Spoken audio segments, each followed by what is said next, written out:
by the time a man has lost everything, that's only the moment where he can capture his freedom again. Be careful of not removing everything from a man because you've made him free again. So if you want to keep the slave there, you can't remove everything from him. You're listening to the Corbett Report. Welcome, friends. James Corbett here, CorbettReport.com, coming to you late September 2016. And once again, we are actually outside in real life with a real-life human being. Yes, we are talking today to Marc Abela, who people will remember from Corbett Report Radio number 200. I'm sure you all remember that episode where we talked about the Tokyo Tea Party and things that were happening in Japan generally, but we're finally getting to see Marc Abela here in person. So thank you very much for coming on the program again, Marc. Thank you. Thank you for having me. All right. Well, it's been an interesting, few decades, really, in Japan, economically speaking. But let's start by talking about most recently, we had a monetary policy meeting of the Bank of Japan where they agreed to basically do more of the same. There's some new things in there, like the fact that the BOJ now wants to commit to a steepening of the yield curve. So they're going to be intervening specifically in the different maturities of the bonds and trying to keep the 10-year at 0%. They're going to keep the negative interest rate policy that they had in place at the same levels, and they're going to be continuing with their bond purchases and ETF purchases. What do you make of the Bank of Japan's rather lackluster status quo? We're just going to keep doing this until we get 2% inflation by hook or by crook.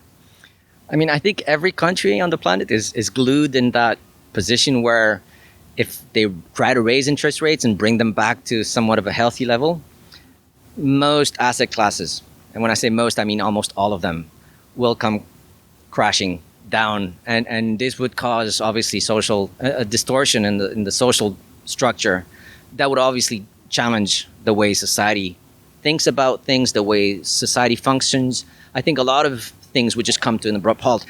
If they don't do that, then they have the other option, which is to continue in that one direction in which they are at. The US does the same thing, Euro, same thing, which is to continue to try to give drug to this drunken person so that the person never wakes up from this status in which it seems to function. Obviously, nothing functions. I mean, once again, Japan, just like the US, you look at the way the food has been dropping, the quality in food.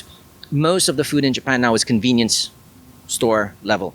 I mean, when I first came to Japan, 100 yen would get you 100% juice.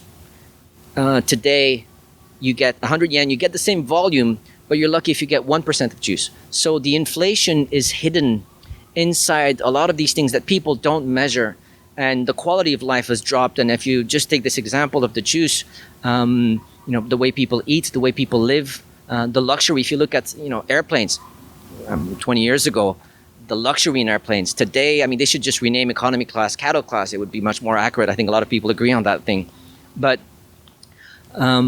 if they raise interest rates, they're doomed because society comes. I mean, a lot of asset classes are going to come. The equation is just going to come back, and the math is just going to come back and haunt them.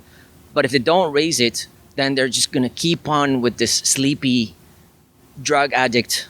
And I think ultimately down the road, most people agree that there was a research done on 750 currencies, and the average life expectancy of a currency apparently is 27 years. The dollar, on which the yen was intimately tied for a while, was unpegged from gold 1971, August 15. So, we're past the 27-year-old life expectancy. We're 45-year-old into this.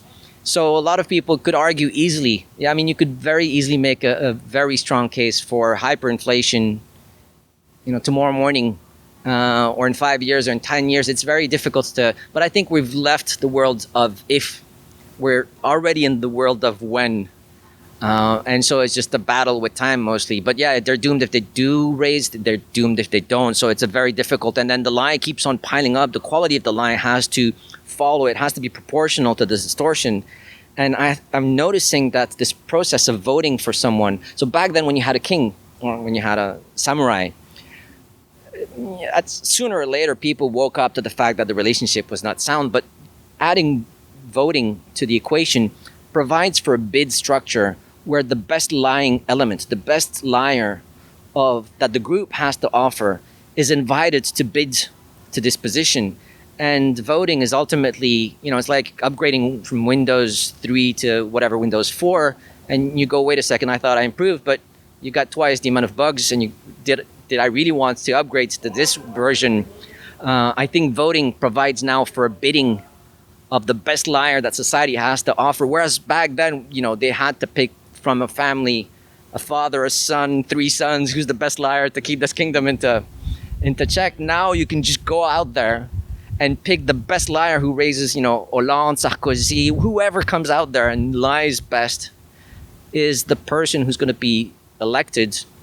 And so the size of the lie, the way the central bank distorts signals, monetary signals, everything is tied up into one huge equation. And every year it gets bigger and bigger. I mean, Japanese population, you know it better than I do, is struggling now. Most people, 2 of them need to work in a couple. The debt level is through the roof. And that's the debt as declared by the government, as computed by their own people. And they're talking about 200-300% the GDP of the country. What does that mean anymore? The central bank is involved, has its fingers everywhere. It's monetized the yen into pretty much every asset class. So every price that you see out there doesn't reflect a real customer that's out there that says, I like this product and I need it. Most of the things that you see, from every building to every car, from every airplane to every TV show, has been fueled by intervention from the government. And nothing makes sense. Nothing's wanted by people. Everything is just on life support pretty much.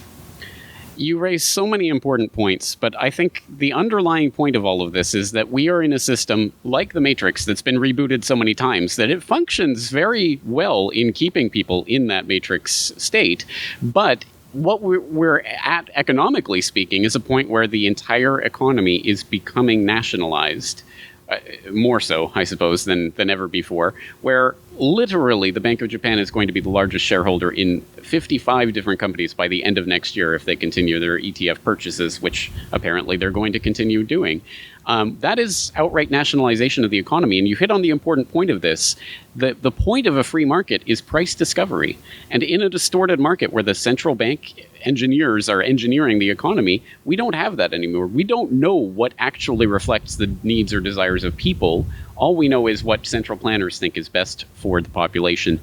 What is the way out of this? We all know that this is not a healthy state of affairs, but how do you get from here to a free market?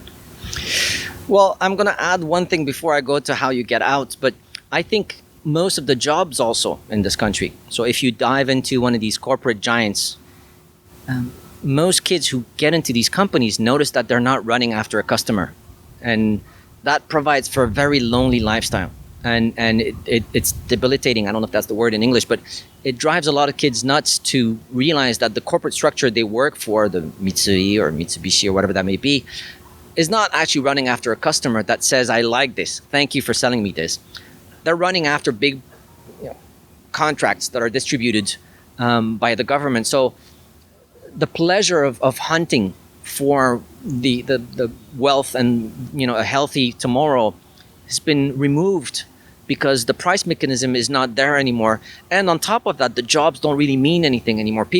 There's labor. Obviously there's labor, but labor is not directed towards making others feel better or feel happy. So one of the side effects is you end up with a society where everybody is just completely professionally lost and they can tell they don't like their job. So it drives them into this lottery mentality where they just want to parachute themselves out. They just want out of this corporate world. And then you got all the secondary side effects, which is, all these people, whether smoking and escapism and all these things, you see, people trying to not happy with their current lifestyle. In terms of how we get out of this system, in my own understanding of the way things should work, we should start to see at first some integrity in the way the social speech is held. The problem is to start in Japan, to talk about important things will immediately force people to go, wait a second, why do we have all these 25 American military bases on our soil? The amount of money that's siphoned out of Japan to go fuel this mammoth empire is through the roof. And from Cuba to any other country on the planet, they've tasted that. If you try to challenge and discuss, do we really want this relationship with the US, your days as a politician are counted. So it's a impossible equation for most people. To me, the US is just too strong. It has now its boots on the ground in 85, 95. I don't know who does, depending on how you count things, but they're so everywhere that you can't just raise your hand and say, listen, I don't think I agree fully with this relationship that we're having. Everybody that's tried to do that got burned politically. They're ousted and someone else walks in. And the machine is amazingly oiled so that the TVs, the Hollywood, Angelina Jolie produces this thing. Everything is just meets up in this. The puzzle is just, it's a Rubik's Cube that moves on its own kind of thing to provide you with the exact message, and everybody repeats the same thing. So in order for the system to correct, you need integrity in the system, but this integrity is rendered impossible to achieve because by the second you say something, you're ousted. So it's mission suicidal. And in order to allow yourself to be suicidal, most people today are not in a situation where they have, I think it was Solzhenitsyn or someone who made this quote where he said, by the time a man has lost everything, that's only the moment where he can capture his freedom again. Be careful of not removing everything from a man because you've made him free again. So if you want to keep the slave there, you can't remove everything from him. Because by the time you've removed everything, then the signals ignite and then the slave just hits the, let me see some blood rolling because I don't have anything. And that goes back to the Matrix and the rebooting, because I think they do have a sort of release valve in there. For example, you talk about politicians not being able to say no to the American empire. Well, on the other hand, you have, I think it's obligatory for the governor of Okinawa to be against the base in Okinawa and trying to, renegotiate that. But it, of course, never actually evolves into anything. The base never actually gets moved. Nothing ever actually happens. But there's that resistance, and people feel like, oh, we elected this governor, and he's going to do something about the base, and then nothing will ever happen. So there's the release valves that are built into the system. Yeah. So economically speaking, let's bring this back down to the personal level of actual real people living a personal lived experience in an economy that is this false consciousness of this, cooked books and all the government deciding what people want rather than people deciding what they want. People living their lives in this system that's been designed for this corporate treasury where in the past you've basically sold your soul to a corporation, worked for them for 40 years or whatever, you retire, you get taken care of in the end. That's clearly breaking down. We have more people retiring now, pensioners coming on board who are now selling their bonds. So the Japanese government is having more and more problems selling bonds, so they have to sell them to the Bank of Japan. It's an insane system that is going to explode. What does that look like for a society that has been so used to having everything taken care of, having that road smoothed for them when the shock actually comes? Will Japan disintegrate morally, socially? In what sense? It's a difficult question. I've lived myself a few hyperinflations. I've seen them at play in Ukraine 25 years ago. I've seen them in Lebanon as well. It's less Mad Max than we think. Things stop working, but they keep on working one way or another. You lose people, hit the wall. They're woken up one morning, all your savings are gone. The paper you have in your pocket is worthless. But human nature makes it, it keeps on happening. And I think actually, if anything, the reset will be healthier than what we have right now. As you know, today, the society clearly shows signs of fatigues. Most people, they don't build families anymore. Most of them are not enjoying life in sufficient amount so that they really want, they're really forward looking. So I think now is pretty much the sickest moment that we're going through. And I think if anything, when the system is just gonna come to a halt and people are just gonna wake up from that drunken stage in which they are, I think we're gonna see probably something better, or so I do hope. But I do get the feeling that something will need to snap at some point. And I think hyperinflation is what it will be, because we don't have the integrity. It's impossible to have it. So hyperinflation, nature will have to come up with one of its, under the sleeve equation and just throw things at us. And I think hyperinflation is the only one that's available out there. And suddenly people wake up to, how futile everything they were watching on TV was, to the relationships, to everything they were doing, saying, working, eating, partying, all of that just suddenly comes to a collapse, and everybody just awakens, and then it lasts for a generation, and then it starts again. So the Matrix, obviously, we're going through 6.0, and then it resets for an instant, and then off you go. But that moment of reset is the freedom, perhaps, that Solzhenitsyn was talking about. Sure. All right. So let's. I hate when people ask me the crystal ball question, so I'll ask it to you. If you were a betting man, do you think that clearly what we're seeing in Japan is not a Japanese phenomenon? It's happening in the U.S. with the Federal Reserve. It's happening in Europe with the ECB. It's happening in England with the Bank of England. Central banks around the world have inflated this bond bubble and have created the situation that we're in right now. It's going to burst, but where do you think that bursting will happen first? Will it be the Fed raising interest or trying to hike rates and causing the whole thing to collapse? Will it happen in Japan? Will the Japanese government not be able to finance a debt issue? Where do you think the pressure point is? Well, if you look at what happened in 1985, for example, when the Japanese central bank started to lower the rate and the Nikkei and the land started to go up, 87, 89, they said, okay, we have to raise interest rates. And then the Nikkei was inflated already at 39, in some almost 40,000, right at the peak of the bubble. Land in Tokyo, I think there was the Imperial Palace or something, was worth more than the entire worth of all the land in Canada or something, some absurd number, of Ginza or some rich place in Tokyo. I don't think it's interesting to see that most mechanisms, so the government now with all these Operation Twist and Protection Plunge and all these different what America does, but they have their equivalent in and I'm sure your listeners are familiar to that, but they have the same things here in Japan. So every time the market drops a little bit, it's computer supported. So most asset classes are kept inflated. So I don't see one asset class being allowed to collapse. I don't think the system now has sufficient holes. It did have these holes in 1980.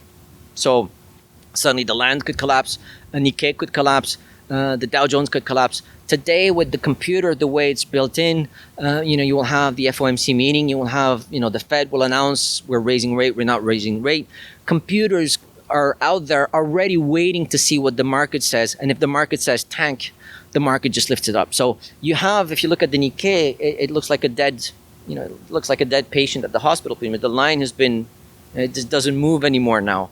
And I think the further we go, the more impossible it will be for these asset classes to reset to something healthy because they're all on life support. So you have this entire body where every, function is now on life support.